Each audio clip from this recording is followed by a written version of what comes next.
স্তুতি করেছেন, ইন্না লিল্লাহি ওয়া ইন্না ইলাইহি রাজিউন। তো সে চেহারার দিকে তাকিয়ে বলে, এ দিল ইয়া মুহাম্মদ, লা হাওলা ওয়ালা কুওয়াতা ইল্লা বিল্লাহ সাল্লাল্লাহু আলাইহি ওয়াসাল্লাম। আমি মাঝে মধ্যে চিন্তা করি, এই যে ইয়া মুহাম্মদ বলে সে সম্বোধন করলো, আচ্ছা ইয়া মুহাম্মদ বলে সম্বোধন করার সবচেয়ে বেশি ক্ষমতা ছিল আল্লাহর, কারণ আল্লাহ স্রষ্টা, আল্লাহ স্রষ্টা।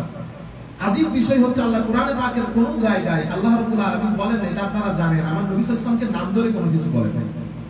আরো সুন্দর হচ্ছে কোরআনে পাকের কিছু জায়গায় হুজুর সাল্লাল্লাহু আলাইহি ওয়াসাল্লাম সম্পর্কে কথা বলা হয়েছে, কিন্তু আল্লাহর নবীর নাম নেওয়া হয় না। আমরা আমার বাবার সামনে যখন দাদা বা আমার ফুফুদের কোনো কথা বলি, মানে আমি দান করেছি, কন্ট্রিবিউট করেছি তাদের ওই স্ট্যাটাসে, তো আমরা কি করি, আমরা আব্বা আপনার বোনকে দিয়েছি এই কথা বলি না। এই কথা বলার মধ্যে আদব থাকে না। এবং আপনি যদি স্ত্রীকে বলেন যে তোমার বোনদেরকে এটা করেছি, এটার মধ্যে মহব্বত থাকে না। কবিদের ভাষায়, সাহিত্যিক ভাষায় হচ্ছে যার কথা বলবো তার নাম নেব না, এটার মধ্যে মহব্বত বেশি থাকে। মানে ইনডাইরেক্টলি কথা বলবো, আমি আপনার নাম নেব কেন? আমার নবী সাল্লাল্লাহু আলাইহি ওয়াসাল্লাম বলছেন না, মান নাজমি ইযা হাওয়া মা দাল্লা সাহিবুকুম মা গাওয়া। এখানে তারকা রাশির কথা, উজ্জ্বল নক্ষত্রের কথা বলছে। পরে যখন দ্বিতীয় আয়াতে গেলাম তো বুঝতে পারলাম এটা তো আমার আল্লাহ, আমার নবীর কথা বলছে, মা দাল্লা সাহিবুকুম মা গাওয়া। আরেক জায়গার মধ্যে আবার দেখেন, ইয়াসিন ওয়াল কুরআনিল হাকীম। এতটুকু পর্যন্ত কিন্তু আল্লাহ ইয়াসিন দুটি অক্ষর বলেছেন, ওয়াল কুরআনিল হাকীম বলেছেন। শেষে কি বলেছেন, ইন্নাকা লামিনাল মুরসালিন। ইন্নাকা যখন বলেছেন তখন বুঝতে পারছো এটা তো আমার নবীর সাথে কথা বলছে।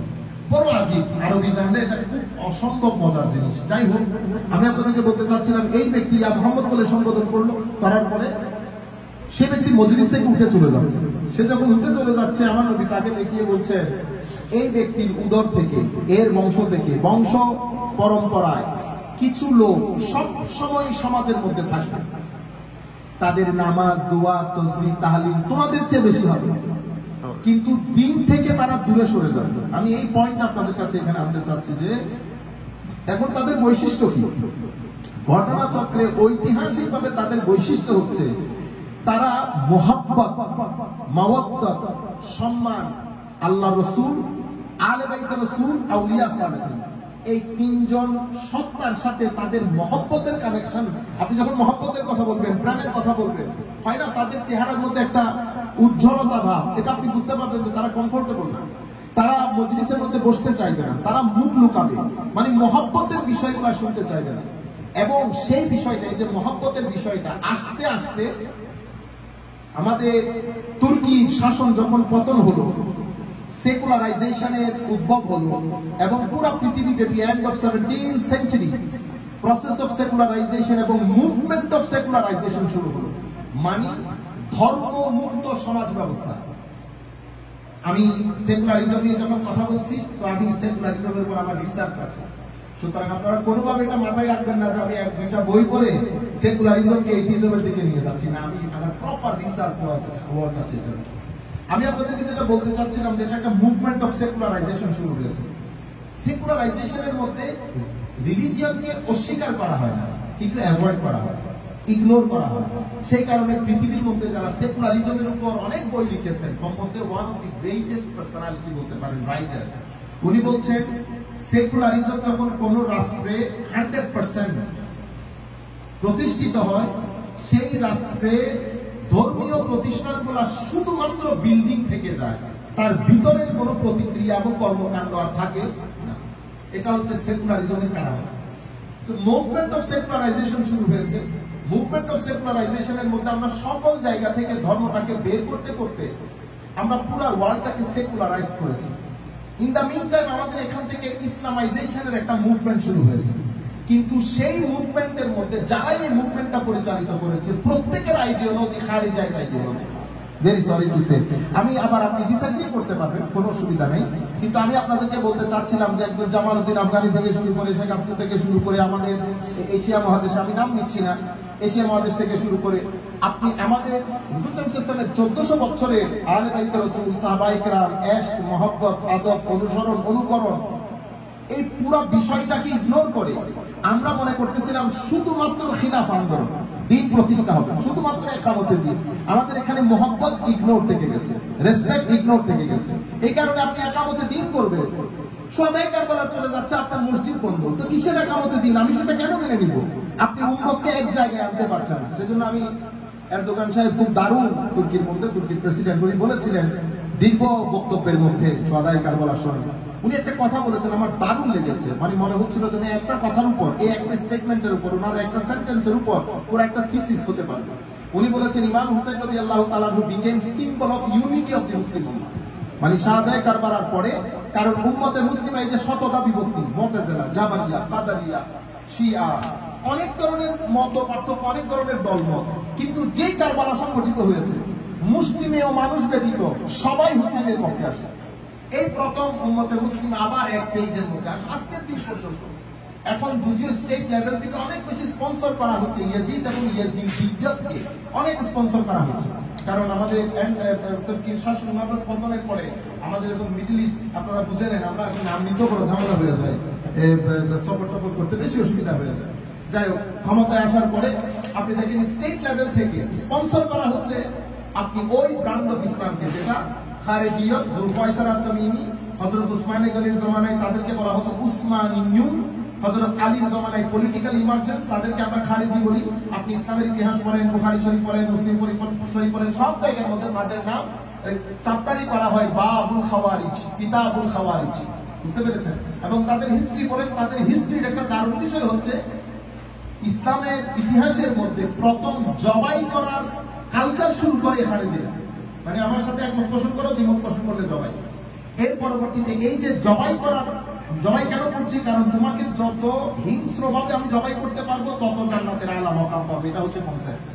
এই কনসেপ্টটা হযরত আলী রাদিয়াল্লাহু তাআলা আনহু সময়কালের পরে খারেজিদের ইমার্জেন্স কারবালার প্রান্তরে আপনারা দেখছেন মানুষ কখনো, মানে একটা মানুষ যদি মানুষ হয়, এটা তো সিংহ বা বাঘ যখন কোনো কিছুতে ধরে সে চিড়ে চিড়ে তার কোনো গ্রামার, তবুও আপনি দেখেন সিংহ এবং বাঘ যখন কোনো হরিণকে ধরে তার একটা গ্রামার আছে খাওয়ার।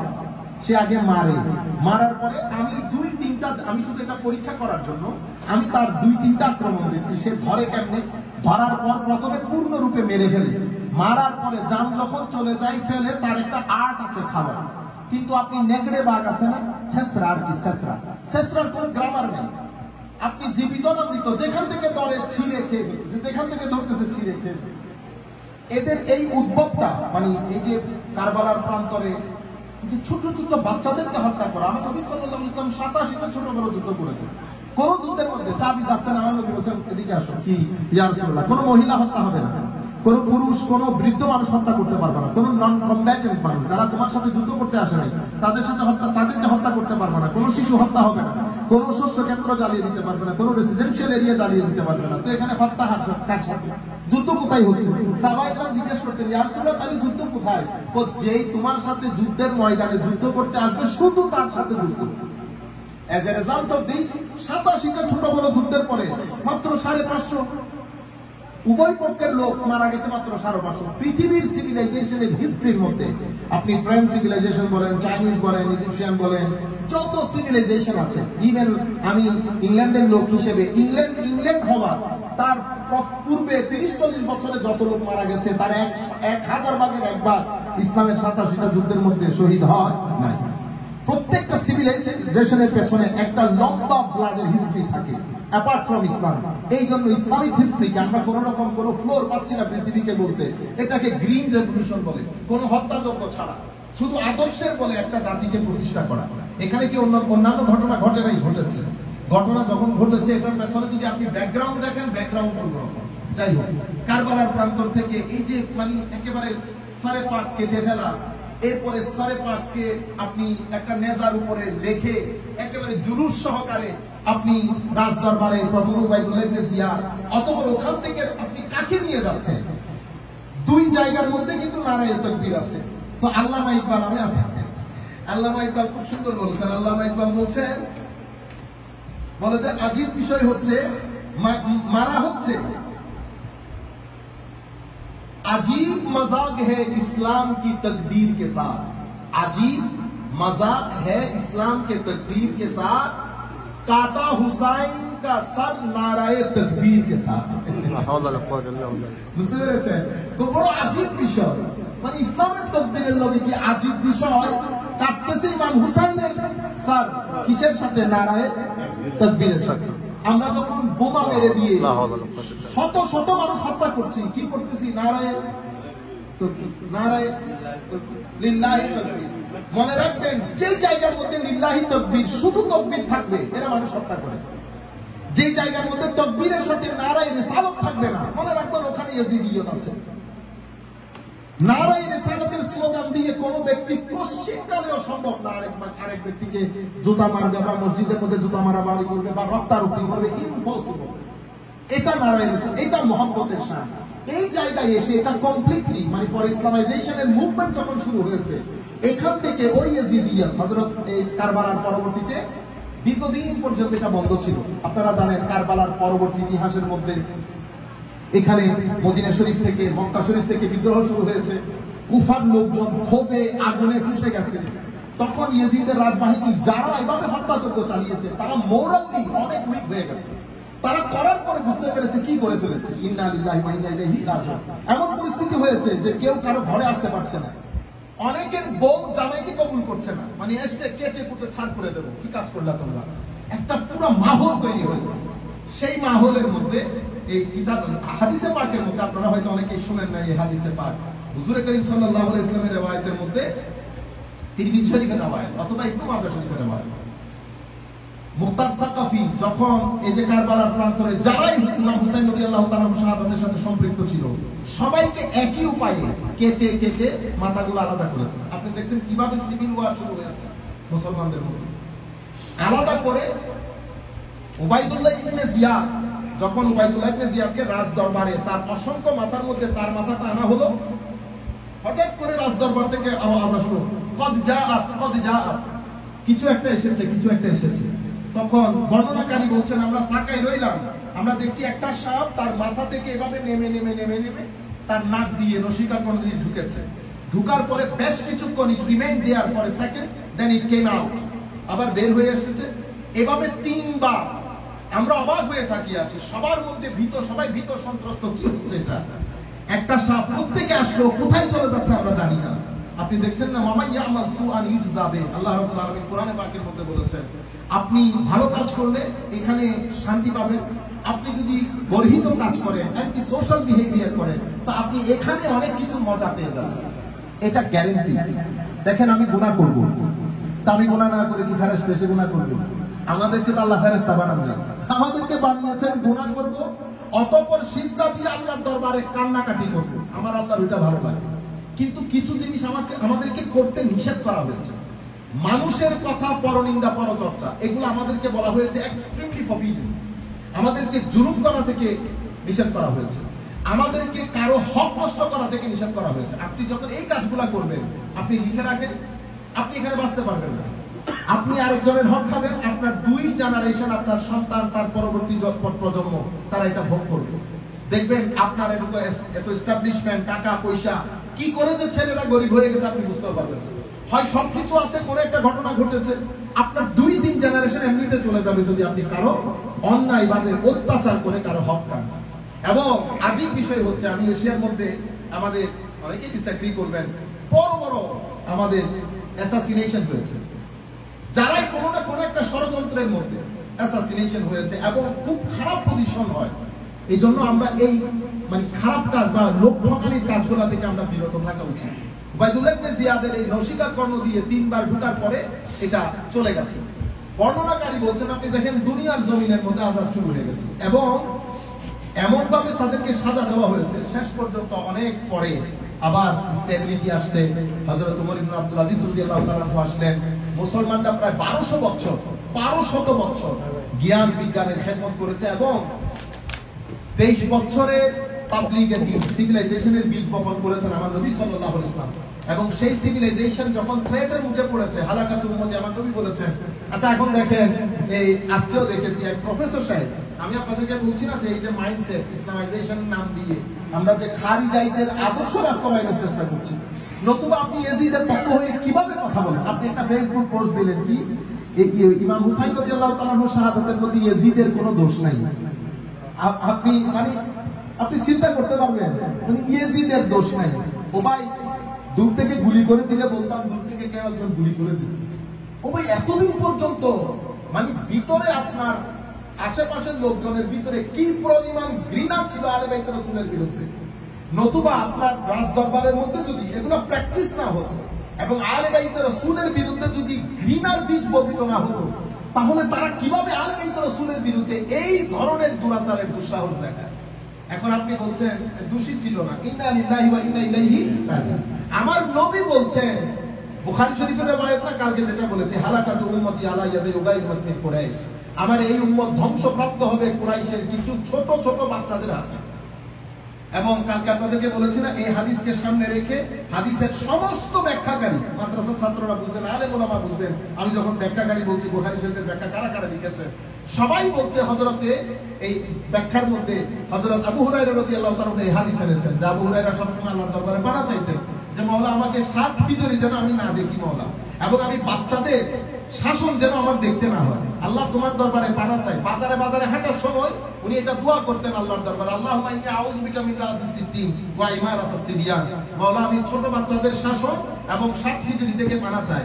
মুহাদ্দিসিনে কেরাম সমস্ত riwayatগুলোকে সামনে রেখে বলছে যে যেই বাচ্চাদের হাতে, বাচ্চা শাসকদের হাতে, ইম্যাচিওর এবং ইয়াং রুলারদের হাতে মুসলিম উম্মাহ মানে ডেস্ট্রয় হয়েছে, রাসূল পাকের ফলোয়াররা ডেস্ট্রয় হয়েছে, তার মধ্যে প্রথম ব্যক্তির নাম ইয়াজিদ, যার নাম আমার নবী খুদ হাদিসে পাকের মধ্যে বলে দিয়েছে যে লা ইয়াজালু আমরু উম্মতি কাইমান আলাল কিসম, আমার উম্মতের এই যে ধারাবাহিকতা, খিলাফতের যে নিজাম, অ্যামেজিং। আমি এইজন্য বলি না ওয়েস্টার্ন ডেমোক্রেসি না, এটা হচ্ছে ডিভাইন ডেমোক্রেসি। এই ডিভাইন ডেমোক্রেসির মধ্যে আপনি চিন্তা করতে পারবেন, ফারুক আজমের কাপড় ধরে ফেলে মানুষ গিয়ে রাস্তার মধ্যে দাঁড়ান, আপনি এটা কোন জায়গায় কাপড় পরছেন, এত লম্বা কাপড় করতে থেকে পাইলেন আপনি, আমার কাপড় শর্ট, আপনার কাপড় লম্বা। আপনি দেখছেন ডিভাইন ডেমোক্রেসির মধ্যে সাধারণ মানুষের হাতে কি পরিমাণ পাওয়ার চলে আসে। এখানে কেউ ডু বলতে পারতেছে না। কোন খলিফা যদি ডু বলতে হয় তো কোরআনের আয়াত বলতেছে, কোরআনের আয়াত দেন। How come? How dare you saying do? Give me some verses of Holy Quran or from the sayings of the Holy Prophet sallallahu alaihi wasallam. If there is no saying of Holy Prophet, if there is no Quranic verses, how dare you saying us do? Who are you to say this? Do? Do বলতে পারছে না। Even আমি আপনাদেরকে বললাম না, পার্লামেন্টের মধ্যে পুরুষ মহিলা একসাথে আছে, ফারুক আজম বলছেন যে এই হারে আপনারা বাড়িয়ে দিয়েছেন, কি ওই যে ডাওয়ার, আমরা বিয়ের মধ্যে আমরা যে করি এই মহর, তো যে পরিমাণ টাকা আপনারা বাড়িয়ে দিয়েছেন, তো বিয়ে প্রথা বন্ধ হয়ে যাবে। আমরা একটা কাজ করি, আমরা বিয়ের এই যে মহরের পরিমাণটা ফিক্স করি, টাওয়ার যে মানে কোয়ান্টিটিটা আমরা ফিক্স করে দিই। বুড়ি মহিলা, 80 বছরের বৃদ্ধ মহিলা দাঁড়িয়ে ফারুক আজমকে চ্যালেঞ্জ করছেন, ওমর ইবনে খাত্তাবকে চ্যালেঞ্জ করছেন। মানে আপনি ওয়ার্ল্ড পৃথিবীর in the history of mankind আপনি যদি কয়েকজন রুলারের নাম প্রেসক্রাইব করেন, ফারুক আজম ইজ ওয়ান অফ দেম। এখন ফারুক আজমকে চ্যালেঞ্জ করছে, আপনি চিন্তা করতে পারবেন এটা ডিভাইন ডেমোক্রেসি হওয়ার কারণ আছে। ফারুক আজম বলছে আপনি এটা কেন করছেন? হু আর ইউ? আমার নবী করেন নাই, যিনি করতে পারতেন, আমার আল্লাহ করেন নাই। আমার আল্লাহ কোরআনে পাকের মধ্যে বলছে ওয়া আতুন নিসা সাদকাতিহিন্না নিহলা, তোমরা যদি তোমাদের স্ত্রীদেরকে পারো পুরো পাহাড় সম জিনিস দিয়ে দাও, যেখানে আমার আল্লাহ নির্ধারণ করেন নাই, আমার নবী নির্ধারণ করেন নাই, তো আপনি কে নির্ধারণ করেন? তখন ফারুক আজম বলছেন ওয়াও, আমার আল্লাহর নবীর উম্মতের মহিলার কথা সত্য প্রমাণিত হলো, আমার কথা ভুল প্রমাণিত হলো। সাহাবায়ে কেরামের তাকওয়া পরহেজগারি দেখেন, আমিও তো ডেটে যেতাম, হ্যাঁ কোরআন শরীফ বুঝছেন, আর আমরা মৌলবীরা হলে তো আরো 10টা কোরআনের আয়াত ওইটারে এক সাইডে করে সামনে চলে যেতাম টাকার উপর বেস করে। কিন্তু তাকওয়া পরহেজগারি সাহাবায়ে কেরাম। তো হুজুর সাল্লাল্লাহু আলাইহি ওয়াসাল্লাম বলছেন আমার এই নিজাম প্রথম হুমকির সম্মুখীন হবে ইয়াজিদ নামক ব্যক্তির হাতে। এখন আমার নবী বলছেন উম্মত ধ্বংসপ্রাপ্ত হবে তার হাতে, আর আপনি বলছেন ইয়াজিদের কোনো দোষ। আমি আপনাকে শুরু থেকে আপনাদেরকে বোঝাতে চেষ্টা করছি মাইন্ডসেট। আমাদের এখানে 3 ধরনের মাইন্ডসেট হয়ে গেছে। মুভমেন্ট অফ সেকুলারাইজেশন যখন শুরু হয়েছে, দিন আমাদের মসজিদ থেকে মানে ঘর থেকে, ব্যক্তি থেকে, সমাজ থেকে বের হয়ে দিন এখন মসজিদমুখী হয়ে গেছে। আমাদের জিন্দেগির মধ্যে, আমাদের সামগ্রিক জীবনের মধ্যে অতিমাত্রায় সেকুলারাইজেশন এবং ম্যাটেরিয়ালিস্টিক হওয়ার কারণে, ম্যাটেরিয়াল হওয়ার কারণে দিন বের হয়ে গেছে। আমাদের মধ্যে দিন নাই। আমরা দিনটাকে সেকেন্ডারি হিসেবে নিই। দিন সেকেন্ডারি বিষয় না, দিন আপনার ফার্স্ট প্রায়োরিটি।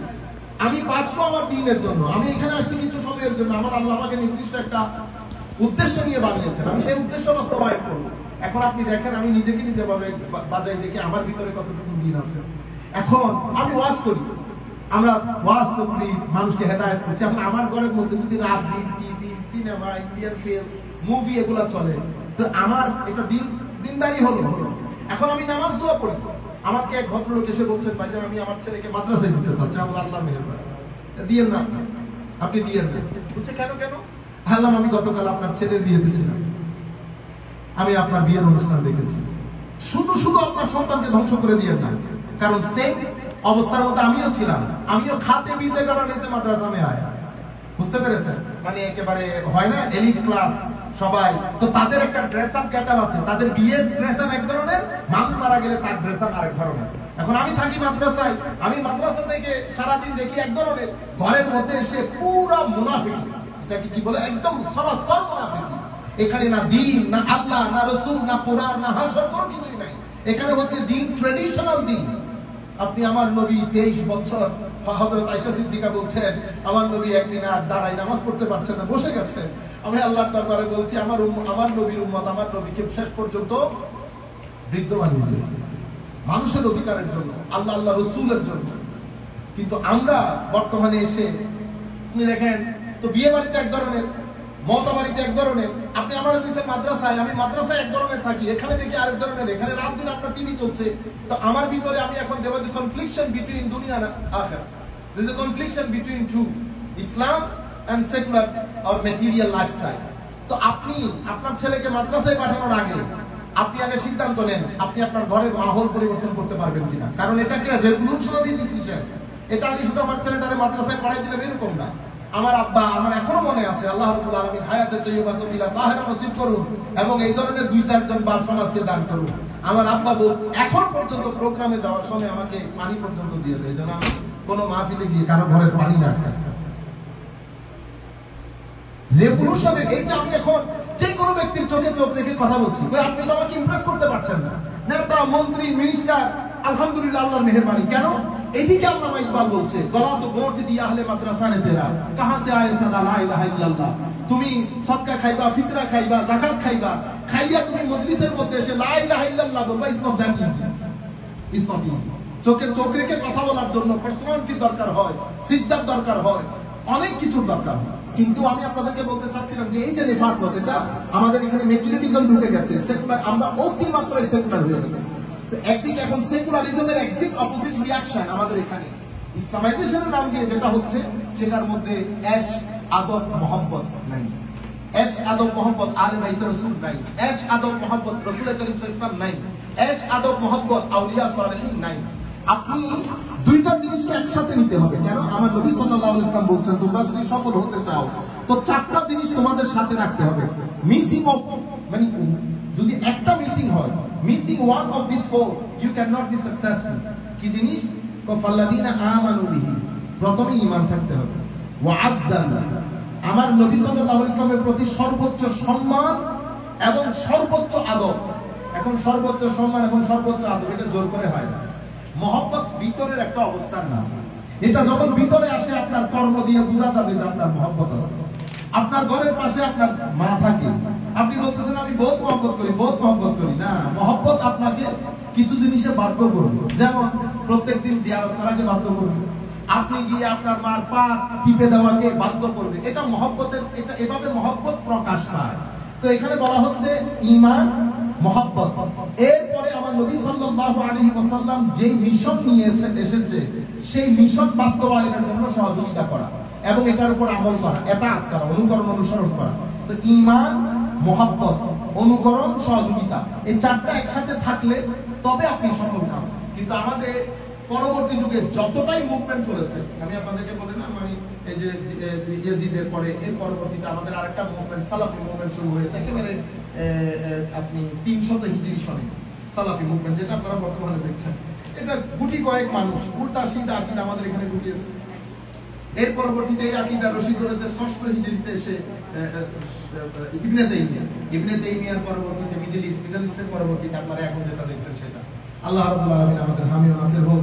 মাওলাই করিম আলে বাইত রাসূলের মহব্বত দান করুন, মাওলাই করিম আলে বাইত রাসূলের খাদেমদের মহব্বত দান করুন, আমার নবীর ইশক, মহব্বত, ইতাআত দান করুন, আমাদের ভিতর দ্বীনের জজবা দান করুন। আমরা যেন আমাদের ব্যক্তি জীবনে, পারিবারিক জীবনে দ্বীনটাকে প্র্যাকটিস করতে পারি, কায়েম করতে পারি। ওয়া মা আলাইনাল বালাগুল মুবিন। ওয়া আসসালামু আলাইকুম ওয়া রাহমাতুল্লাহি ওয়া বারাকাতুহু। আমাদের সম্মানিত সব